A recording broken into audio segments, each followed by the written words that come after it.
The aim of marketing is to meet and satisfy target customers' needs and wants better than competitors. Marketers must have a thorough understanding of how consumers think, feel, and act, and offer clear value to each and every target customer. I am Mary Claire Soliman, and today I will discuss how to analyze consumer markets by understanding the buyer's psyche. Consumer behavior is the study of how individuals, groups, and organizations select, buy, use, and dispose of goods, services, ideas, or experiences to satisfy their needs and wants. This will be the outline of my talk. Consumer buying behavior can be influenced by consumer characteristics, psychological processes, purchase decision processes, and some irrational factors. So, how do consumer characteristics influence buying behavior? Three consumer characteristics include cultural, social, and personal factors.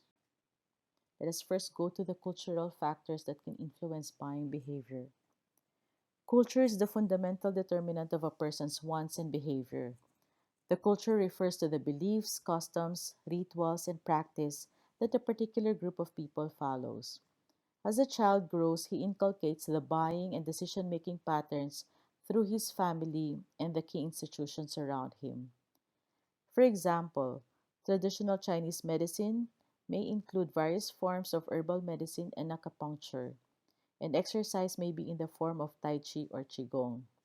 On the other hand, the traditional Filipino belief on the albularyo is not something that should be overlooked. The marketer should carefully study all the different cultures and frame the marketing strategies accordingly. Subculture. The culture can be further divided into subcultures wherein the people are classified more specifically on the basis of their shared customs and beliefs, including religions, geographic regions, and nationalities.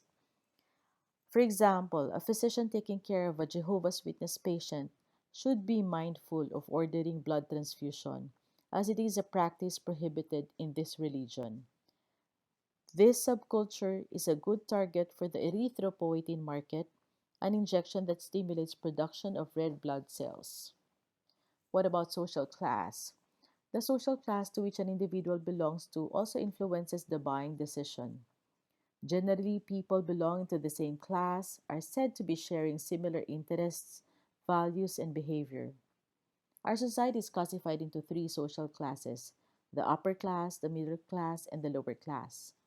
An individual belonging to the upper class buy products or services that advocate his status, while the lower class people buy those products which satisfy their basic needs. In the healthcare industry, those in the upper class may opt to purchase branded medicines, while those in the lower class may prefer the generic counterparts. Another consumer characteristic are social factors that may influence buying behavior. Family is one of them. The family members play a crucial role in designing one's preferences and behavior. It offers an environment wherein the individual evolves, develops his personality, and acquires values. A child develops his buying behavior and preferences by watching his parents and tend to buy the same products or services even when he grows old. It is believed that an individual passes through two families, the family of orientation and family of procreation. An individual's healthy eating habits may be an influence of vegetarian parents. In the same way, adherence of children in seeking preventive medicine practices may rub off from their parents who do the same. What about roles and status? An individual's position and role in the society also influences his buying behavior. A person holding a supreme position in the organization is expected to purchase those items that advocate his status. The marketer should try to understand the individual's position and role in the endorsement of products. For example, the boss of a company may opt to pursue a comprehensive executive checkup or a wellness package, whereas an employee may just do the minimum to pass an annual medical checkup for clearance to work. What about reference groups? A reference group is a group which an individual likes to get associated with. That is, he wants to be called a member of that group. It is observed that all members of the reference group share common buying behavior and have a strong influence over each other. The marketer should try to identify the roles within the reference group that influence the behavior of others. The person may be an initiator who initiates the buying decision, an influencer whose opinion influences the buying decision, a decision maker who has the authority to take the purchase decision, or the buyer who ultimately buys the product. For example, a person whom or needs a cataract surgery may seek the opinion of his high school barkada or college friends when choosing an eye center to go to for consult.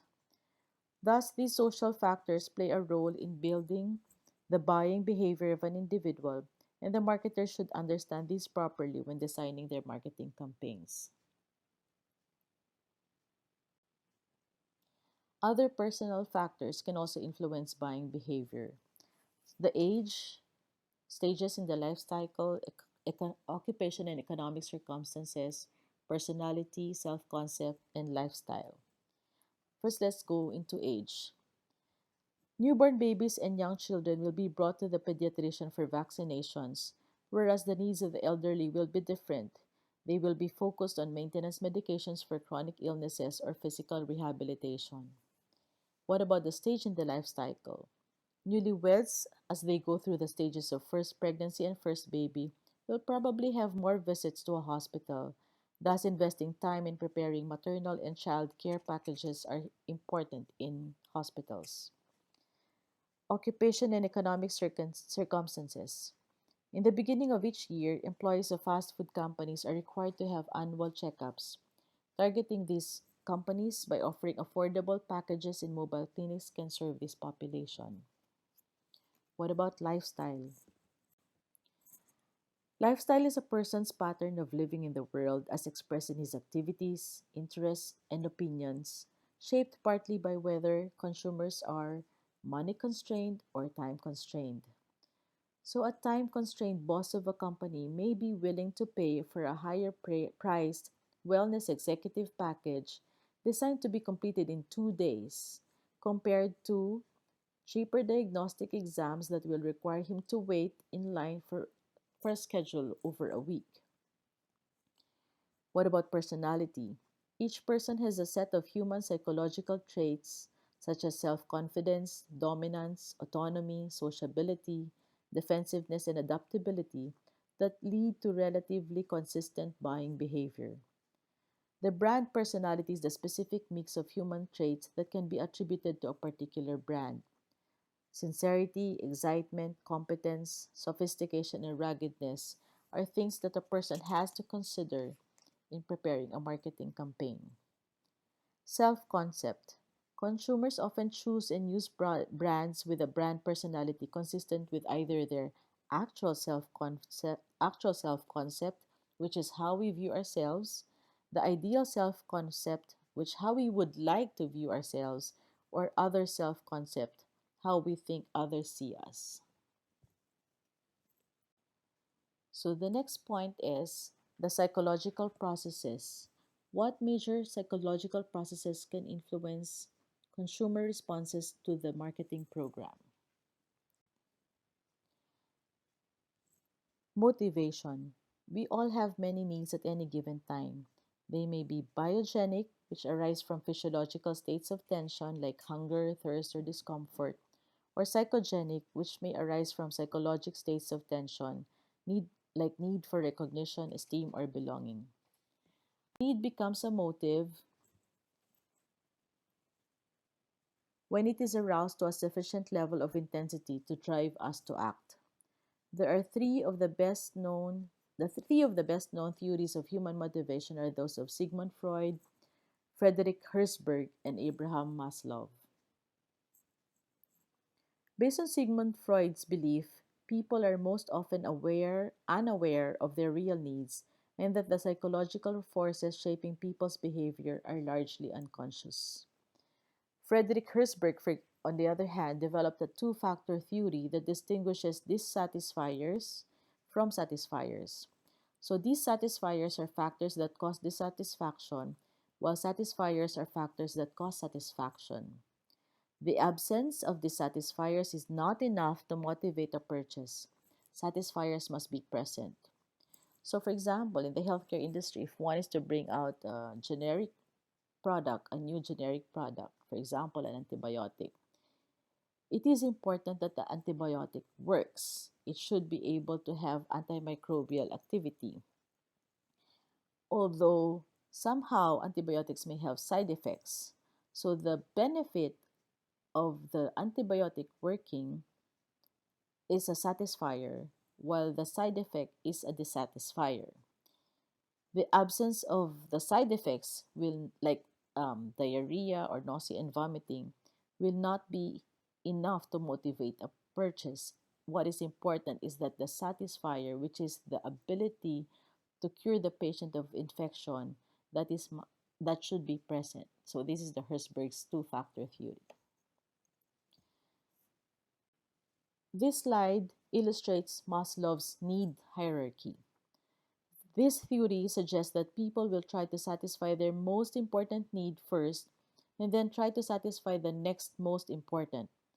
For example, a starving man, need 1, will not take an interest in the latest happenings in the art world, which is the need 5, nor how he is viewed by others. But when he has enough food and water, the next most important need will become salient. So, how can we apply this Maslow's theory of need in the cardiovascular health industry? Mohadesh Behjati described in ARIA Atherosclerosis Journal the impact of the Maslow's pyramid in the cardiovascular health of a person. In a healthy person, with or without risk factors, availability of a healthy diet and sufficient rest and recovery are the first level. Then, the evaluation of the cardiovascular health state is necessary. If risk factors such as smoking, unhealthy diet, overweight, and obesity, a stressful lifestyle, physical inactivity, or a strong family history, metabolic problems or lipid disorders, and other risk factors are found, the next level is the modification of the risk factors and lifestyle modifications. This will progress to cardiovascular enhancement through appropriate cardiovascular exercise. The next psychological processes that I will be discussing are that of perception, learning, and memory. What is perception? In marketing, perceptions are more important than reality because perceptions affect consumers' actual behavior. Perception is the process by which we select, organize, and interpret information inputs to create a meaningful picture of the world. Learning, on the other hand, induces changes in behavior arising from experience. The learning theory teaches marketers that they can build demand for a product by associating it with strong drives, using motivation cues, and providing positive reinforcement. Cognitive psychologists distinguish between short term memory and long term memory. All the information and experiences we encounter as we go through life can go to our long term memory.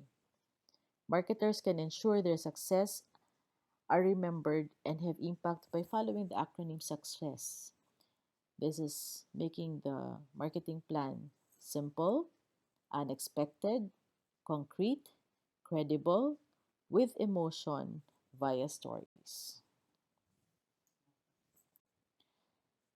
So the third topic is the purchase decision process, which influences consumer buying behavior. So how do consumers make purchase decision? Buying process follows actually a sequence of events based on the five-stage model. These are problem recognition, information search, evaluating alternatives, purchase decision, and post-purchase. So let us first discuss the first stage of the model, which is problem recognition. Needs can be triggered by internal stimuli. As normal needs become strong, these become enough to drive behavior. So, for example, in a hospital, um, the hospital chief learns or notices that there is a problem or difficulty in accessing and processing health information records and patient information because they're still using the usual written records. Okay, so upon recognizing the problem, the internal stimuli that I've mentioned earlier, we have to consider that there is such a thing as the external stimuli. These external stimuli come from advertising methods, different advertising methods. So um, maybe the hospital administration hears that in another hospital, big hospital, they have already started using electronic medical record system keeping. Okay? Or the next stage would then be information search. Okay, in information search, the consumers exhibit heightened attention or actively search for information. Okay. Um, the sources of information may be via personal, commercial, public, or experiential in nature. Also, information search can be by word of mouth. One hospital director may ask another hospital director on how maybe the experiences they have had with that electronic medical record in particular. Okay. So next is the evaluation of alternatives. So in this step, the evaluation procedure depends on the consumer and the buying situation. Most buyers evaluate multiple attributes, each of which is weighed differently. And at the end of the evaluation stage, purchase intentions are formed. So in this picture, we see that the um, hospital is evaluating if they will keep the old way of record keeping versus looking at electronic medical records. Okay. So they try to evaluate alternatives, and this, as I've mentioned earlier, depends on the consumer and the buying situation. And they try to look at the different attributes, um, searching at prices versus value and weighing them differently. And at the end of this evaluation stage, a purchase intention is formed. So, two factors intercede between purchase intentions and the actual decision. These are the attitudes of others and the unexpected situational factors. Post purchase behavior is also important. Okay, it is a final step actually in the buyer decision process. Um, Unhappy customers tell on average 11 other people. That is something that you would not want. It also costs more to attract a new customer than it does to retain an existing customer. So, what we want is a delighted customer because delighted consumers engage in positive word of mouth. So, if we apply this concept again, these steps, so if your hospital administration has already um, recognize the problem. They start looking at alternative. They look at the after information search. They start evaluating alternatives. So they find that there are different EMRs available in the Philippines, like China West Plus, Health Engine, Cheats, Sirius MD, and Medcurial EMR. And they looked at they evaluate these alternatives and become aware and try to limit their choices and try to consider the top three based on their review and maybe later on decide on one particular electronic medical record to be used in their hospital. So the fourth topic is that of irrational factors. So, in what ways do consumers stray from a deliberative, rational decision process? One way in which we make decisions is via a process called heuristic. So, like if you go um, to the department store and you want to buy a milk product, you don't really go through the process that I've mentioned earlier. Go through the five-stage evaluation process if you're just buying like a carton of milk.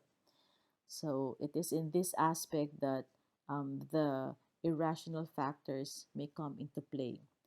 One way in which we make decisions is via a process called heuristics.